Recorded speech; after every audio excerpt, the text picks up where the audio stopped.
Hello and welcome to this episode of Talking About Rock. I'm Rob Edwards. Here we bring you rock interviews from veteran and upcoming artists. Subscribe on our YouTube channel to stay up to date. Follow us on our social media and our website, talkingaboutrock.com. On this episode, we pay tribute to the late, great Randy Rand, founding bassist of Autograph. Rand first started playing in bands in the Sunset Strip area in the mid-70s. He later formed Autograph in Pasadena, California in 1984, alongside vocalist Steve Plunkett, guitarist Steve Lynch, keyboardist Steven Isham, and drummer Keni Richards. Their debut album, Sign In Please, which was released later that year, featured their one and only hit single, Turn Up the Radio. The song's popularity helped push the album into the top 30 of the Billboard 200, and it was eventually certified gold. Today we speak with Randy's wife, Regina Rand, next on Talking About Rock.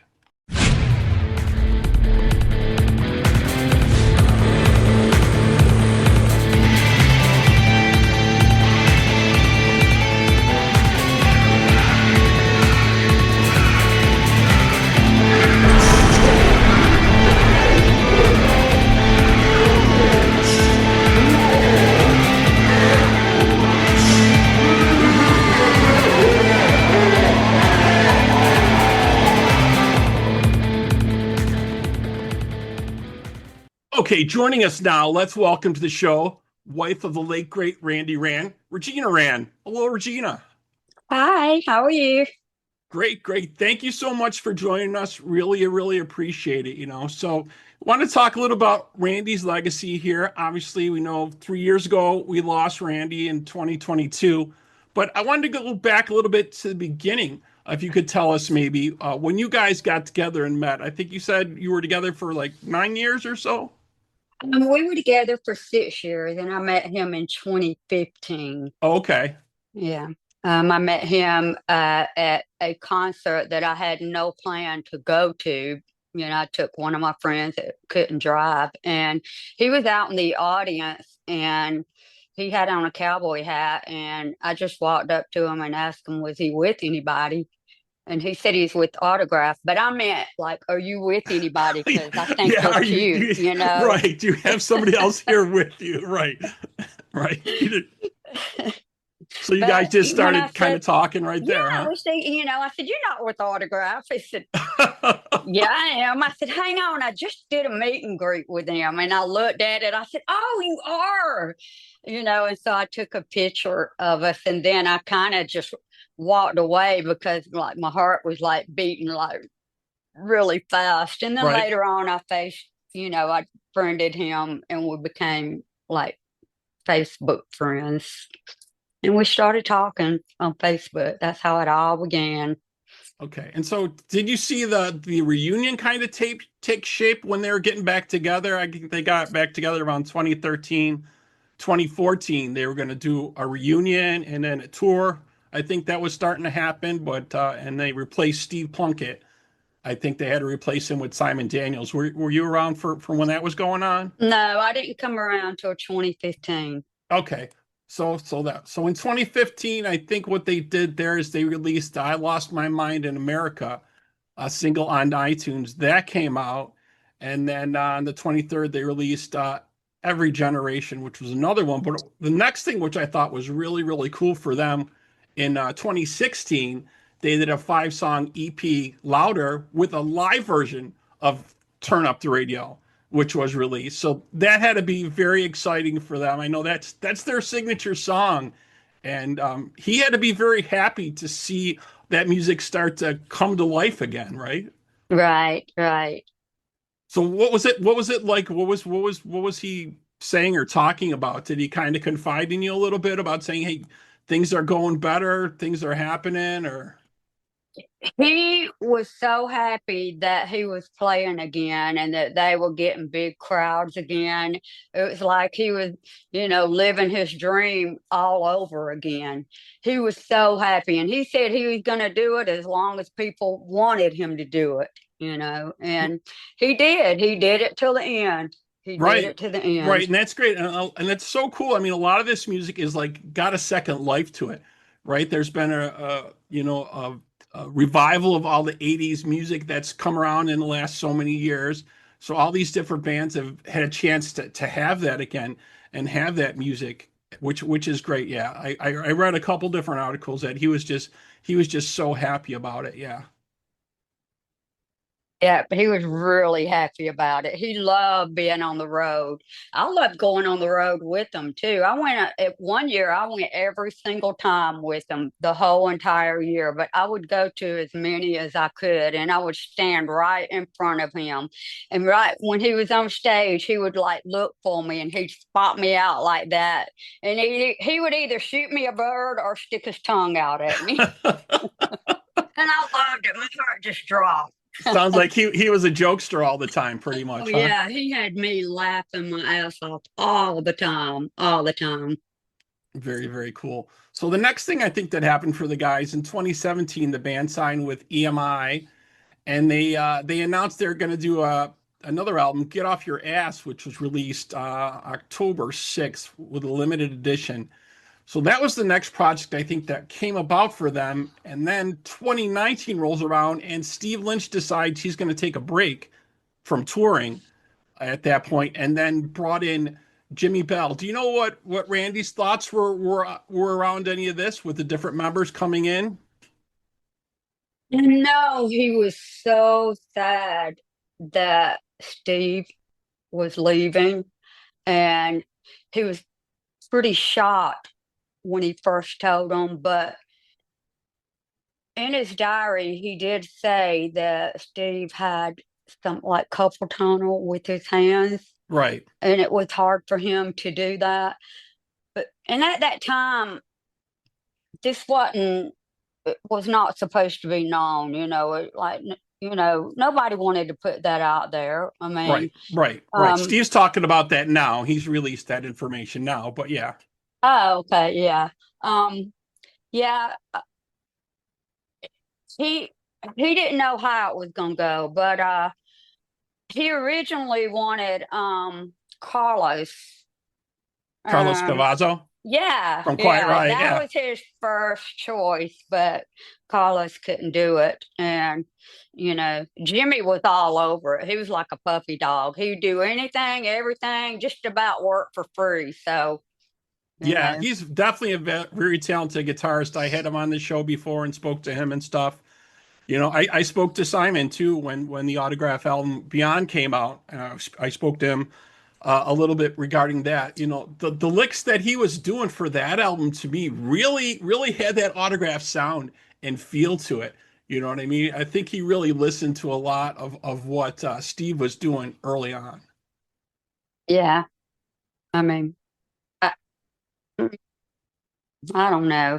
No, you don't agree with that? You could, No, I don't agree with that. I wasn't, Beyond was not one of my favorite albums. And even Randy said that when Jimmy was sending him like music, he Mhm. said, "Okay," we were sitting on the couch. "Okay, Jimmy, that's enough. It's starting to sound alike now."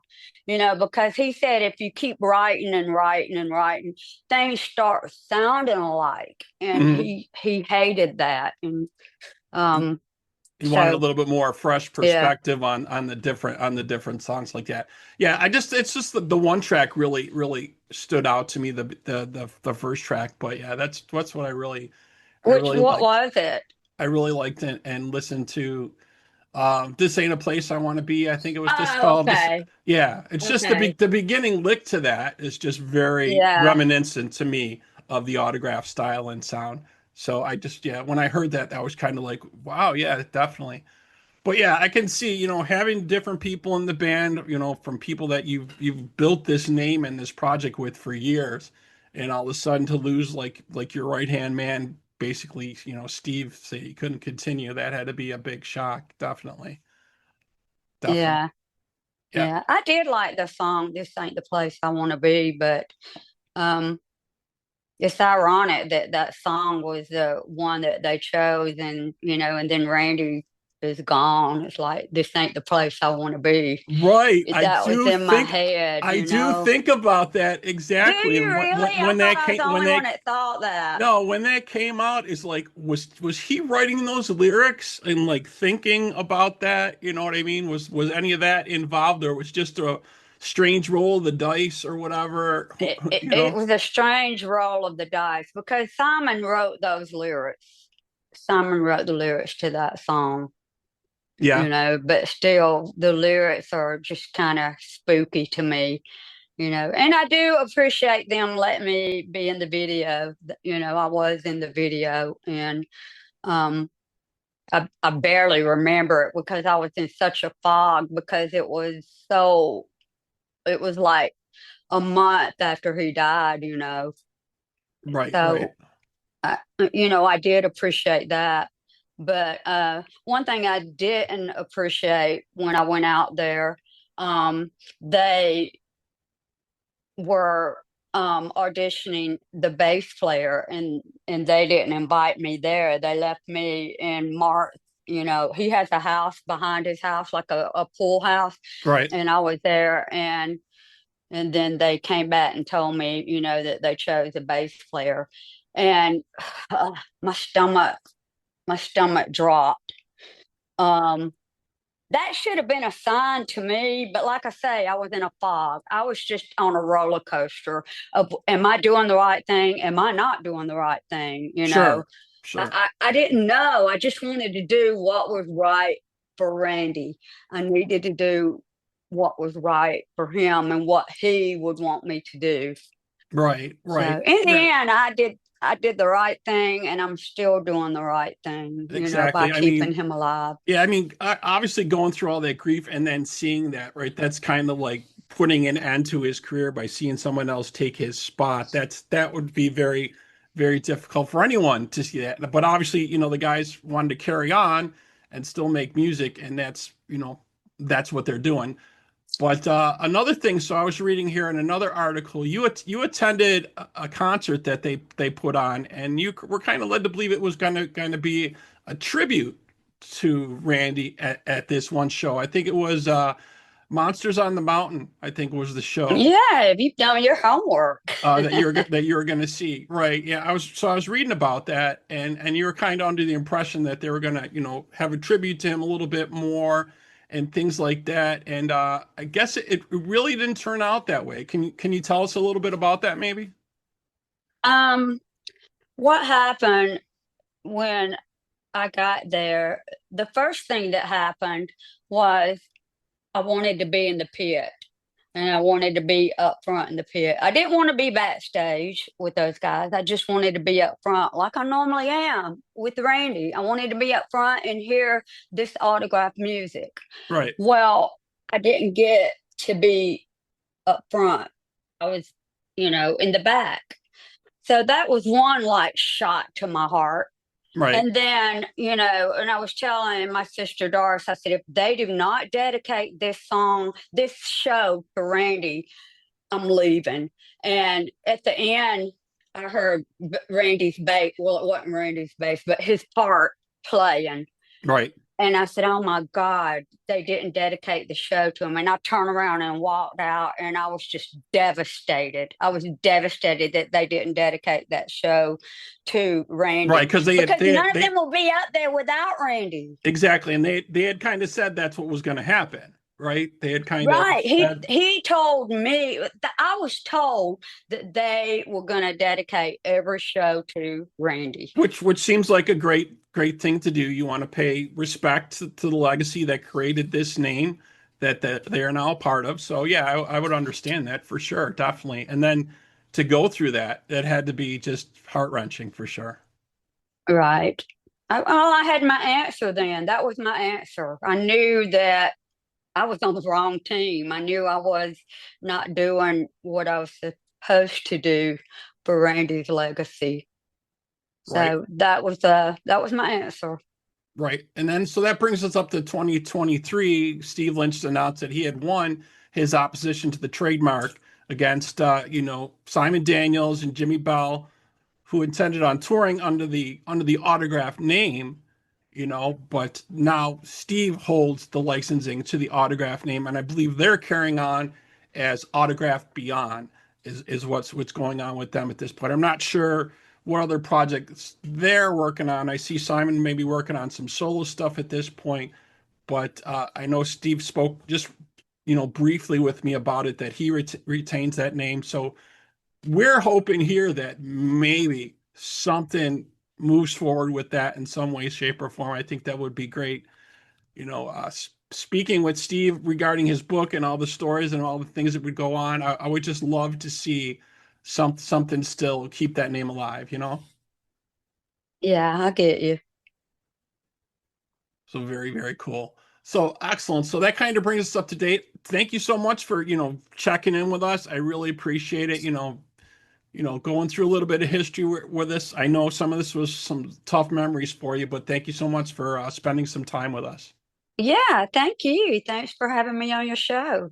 And thanks Definitely. for having Randy Fisher up there. I love it. Oh, I definitely, love it. definitely. So, yeah, it's going to be our remembrance episode for him. So yeah, we're going to try to start doing those every once in a while. We seem to be losing a lot of artists lately within the last so No. many years. So it's time to pay honor to some of those people. And when I spoke to Steve, I said, well, maybe Regina will give us a couple minutes. So thank you so much. Yeah, you're very welcome. I appreciate you. All right, so that wraps up this episode of Talking About Rock. Thank you to my guests today, obviously Regina Rand, and shout out to our sponsors, School of Rock North Buffalo and Unleashed Music. And to our listeners, we hope you're out there keeping the torch alive and supporting live music wherever you are. Regina, again, thank you. You got it.